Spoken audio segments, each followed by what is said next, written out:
بسم اللہ الرحمن الرحیم۔ معزز خواتین حضرات، السلام علیکم۔ سلطان صلاح الدین ایوبی رحمۃ اللہ علیہ نے اپنے دوستوں اور کمانڈروں کو خاص طور پر عیسائیوں کی طرف سے نوجوان اور پرکشش لڑکیوں کو جاسوسی کے لیے استعمال کرنے اور فوجیوں میں عدم اطمینان پیدا کرنے کے بارے میں خبردار کر دیا۔ آپ نے مشاہدہ کیا کہ مسلمان خواتین کے اسرب کا شکار ہوتے جاتے ہیں، لیکن آپ نے اس عزم کا اظہار کیا کہ وہ کبھی بھی کسی مسلمان عورت کو ایسے مقاصد کے لیے نہیں بھیجیں گے۔ علی بن سفیان کے تحویل میں کچھ جو نان مسلم تھی، لیکن سلطان صلاح الدین ایوبی کو عورتوں پر بھی بھروسہ نہیں تھا۔ سلطان صلاح الدین ایوبی رحمۃ اللہ علیہ باہر نکلے تو اس کے ساتھ 3 سالار بھی تھے۔ باہر تاجروں کے لباس میں ملبوس 5 آدمی تھے، جن کے لباس لمبے، پگڑیاں اور عملہ ان کے ساتھ تھا۔ اس کے علاوہ ان کے ساتھ خوبصورت نوجوان لڑکیاں تھیں۔ سلطان کو تلاش کرنے والے ایک محافظ نے بتایا کہ اس بات میں کوئی آدمی نہیں، لیکن یہ لوگ 3 اونٹوں کے ساتھ ڈیرے ڈالے ہوئے ہیں۔ ان کے سامان کا معائنہ کیا، جس میں خنجر اور اس جیسے ہتھیار تھے۔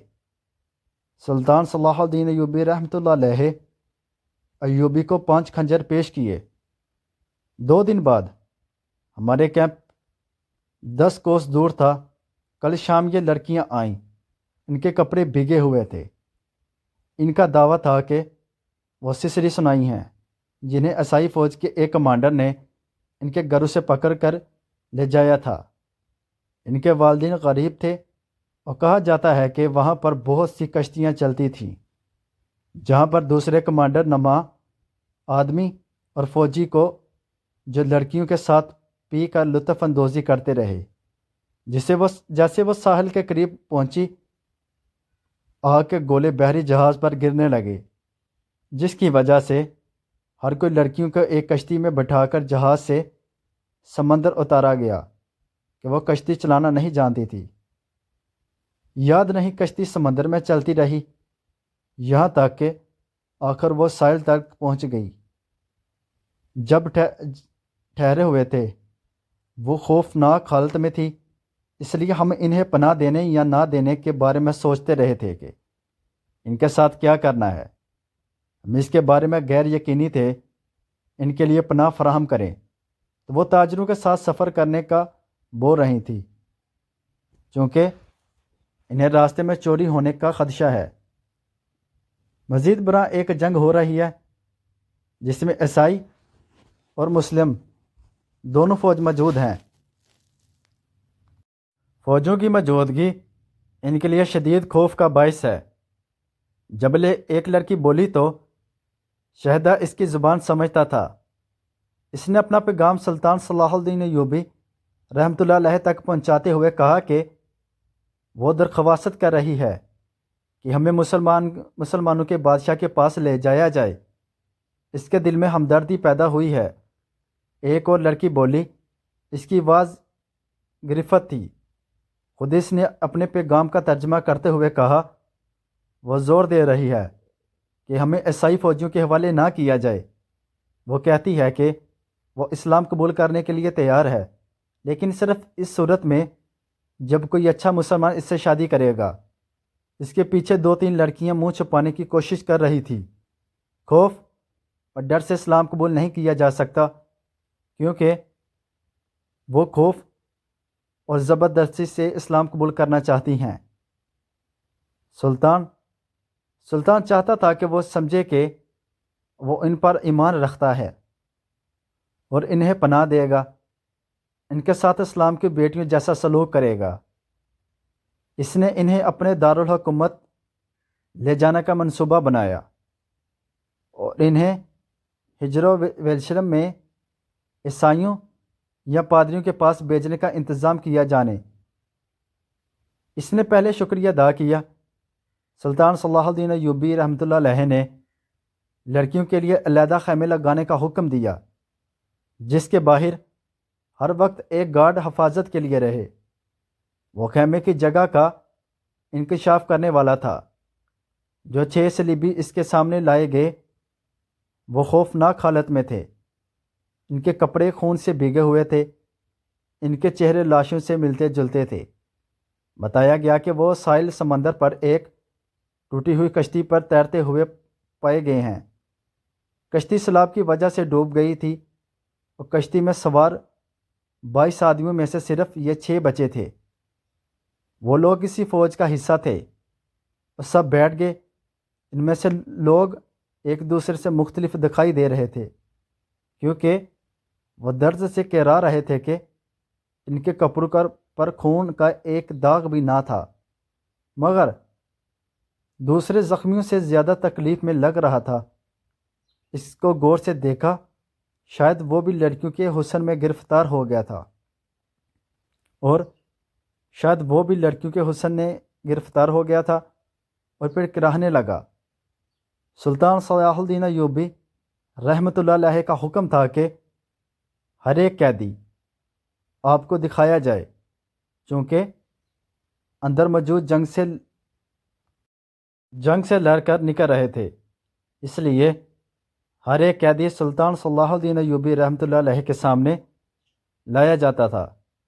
کسی کو کوئی بات نہ کی، البتہ یہ قیدی کو جو سب سے زیادہ کرا رہا تھا اور جس کے جسم پر کوئی زخم بھی نہ تھا، سلطان صلاح الدین ایوبی رحمۃ اللہ علیہ نے اسے غور سے دیکھا اور آہستہ سے کہ سفیان کو بلانے کا کہا، لیکن سفیان ابھی تک نہیں آیا، کیونکہ تمام قیدیوں سے جب تک کو ہماری گرفتار میں آ چکے ہیں، ان میں سے بہت کچھ پوچھنا ہے، ان سے معلومات لینی ہے۔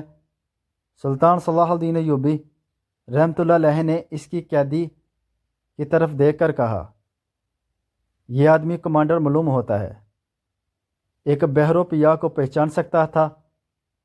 سلطان شکل سے کچھ سمجھ چکا تھا کہ یہ کوئی عام آدمی نہیں۔ آپ رحمۃ اللہ علیہ نے فرمایا، اس آدمی کو چوٹ آئی ہے، شاید پسلیاں ٹوٹی ہوئی ہیں، انہیں فوراً ان قیدیوں کی ایک خیمے میں پہنچا دو، انہیں اور ان کی مہم پٹی بھی کرو۔ ان قیدیوں کو لے جایا گیا جس طرف زخمی قیدیوں کے خیمے تھے۔ لڑکیاں انہیں دیکھنا چاہتی تھی، پھر ان لڑکیوں کو بھی لے گئے۔ فوج کے خاموشی سے تھوڑی دور لڑکیوں کے لیے خیمہ نصب کیا جا رہا تھا۔ وہاں سے کئی 100 قدم دور زخمی قیدیوں کے خیمے تھے، وہاں بھی خیمہ گاڑا جا رہا تھا اور چند زخمی قیدی زمین پر لیٹے ہوئے تھے۔ لڑکیاں ان کی طرف دیکھ رہی تھیں۔ دونوں خیمے کھڑے ہو گئے، لڑکیاں اپنے خیمے میں چلی گئیں اور زخمیوں کو ان کے اپنے خیمے میں ڈال دیا گیا۔ سلطان صلاح الدین ایوبی رحمۃ اللہ علیہ کے سپاہی نے ایک سنتری کو لڑکیوں کے خیمے کے باہر حفاظت کے لیے کھڑا کر دیا گیا۔ لڑکیوں کے لیے کھانا لایا گیا، پھر ایک حسین و جمیل لڑکی خیمے سے نکل کر اس خیمے کی طرف دیکھنے لگی جس میں قیدیوں کو رکھا گیا تھا۔ اس لڑکی کے چہرے پر اب گھبراہٹ اور خوف کا کوئی تاثر نہیں نظر آ رہا تھا۔ سنتری نے اسے دیکھا اور اس نے سنتری کو دیکھا۔ لڑکی نے مسکرا کر اشارہ کیا کہ وہ زخمیوں کے خیمے کی طرف جانا چاہتی ہے، لیکن سنتری نے سلطان معظم کے حکم کے مطابق سر ہلا کر اسے روک دیا۔ لڑکیوں کو خیمے سے دور جانے یا کسی سے ملنے کی اجازت نہیں دی گئی تھی، کیونکہ یہ سلطان کا حکم تھا۔ لڑکیاں اور زخمیوں کے خیمے کے درمیان بہت سے گھنے درخت تھے۔ بائیں طرف مٹی کا ایک ٹیلا تھا جس پر جھاڑیاں تھیں۔ سورج غروب ہو گیا، پھر رات تاریک ہونے لگی۔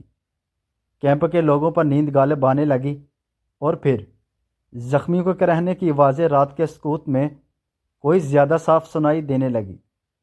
ان کے خیمے کے روم کا شور دبی دبی مسلسل گونج کی طرح سنائی دے رہا تھا۔ تبھی مسلسل گونج سنائی دے رہا تھا۔ سلطان صلاح الدین ایوبی رحمۃ اللہ علیہ کے اس کیمپ میں جاگنے والوں میں چند ایک سنتری تھے، یا وہ زخمی قیدی جن کی درد کی شدت نے ان کی نیند اڑا دی۔ لیکن امیر مصر سلطان صلاح الدین ایوبی رحمۃ اللہ علیہ کے خیمے کے اندر ابھی تک دن کا سامان تھا۔ سلطان صلاح الدین ایوبی رحمۃ اللہ علیہ کے 3 سالار تھے۔ سلطان معظم کے پاس بیٹھے تھے اور باہر محافظ دستہ آپ کے رحمۃ اللہ علیہ کی حفاظت کرنے کے لیے بیدار تھا۔ لیکن سلطان صلاح الدین ایوبی رحمۃ اللہ علیہ نے ایک بار پھر فرمایا، علی بن سفیان ابھی تک نہیں آیا۔ سلطان معظم کے لہجے میں تشویش تھی۔ آپ رحمۃ اللہ علیہ نے کہا، علی بن سفیان کا قاصد بھی نہیں آیا، اگر کوئی گڑبڑ ہوتی تو اطلاع آ چکی ہوتی۔ لیکن سردار نے کہا، معلوم ہوتا ہے کہ وہاں سب ٹھیک ہے۔ وہاں نفری 1,500 سوار اور 27 پیدل ہیں۔ ان کے مقابلے میں سڈانی بہتر اور تجربہ کار عسکری ہیں، وہ تعداد میں بہت زیادہ ہیں۔ ایک اور سالار نے کہا، ناجی اور اس کے ساتھی ٹولے کے خاتمے کے بعد بغاوت کے لیے ممکن نظر نہیں آتے۔ باقیادت کے بغیر سپاہی بغاوت نہیں کریں گے۔ سلطان صلاح الدین ایوبی رحمۃ اللہ علیہ نے فرمایا، پیش بندی ضروری ہے، لیکن علی آ جائے تو پتہ چلے گا کہ پیش بندی کس قسم کی چیز ہے۔ سلطان صلاح الدین ایوبی رحمۃ اللہ علیہ خود آئے تھے، لیکن مصر کے دارالحکومت میں سڈانی فوج کی بغاوت کا خطرہ تھا۔ علی بن سلیمان کو آپ رحمۃ اللہ علیہ نے وہیں چھوڑ دیا تھا تاکہ وہ سڈانی لشکر پر نظر رکھے اور بغاوت کو اپنے خصوصی فن سے دبانے کی کوشش کرے تاکہ کوئی بغاوت نہ کرے۔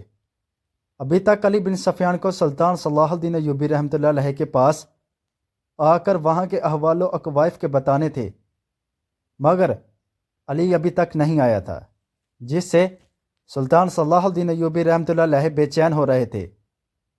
جب آپ اپنے سلاروں کے ساتھ گہرائی کی صورتحال کے متعلق باتیں کر رہے تھے، آپ کا تمام کیمپ گہری نیند سے تھا، مگر وہ 7 لڑکیاں جاگ رہی تھیں جنہیں سلطان صلاح الدین ایوبی رحمۃ اللہ علیہ نے پناہ میں لے لیا تھا۔ وہ 7 لڑکیاں جاگ رہی تھیں، حالانکہ وہ کافی تھک چکی تھی۔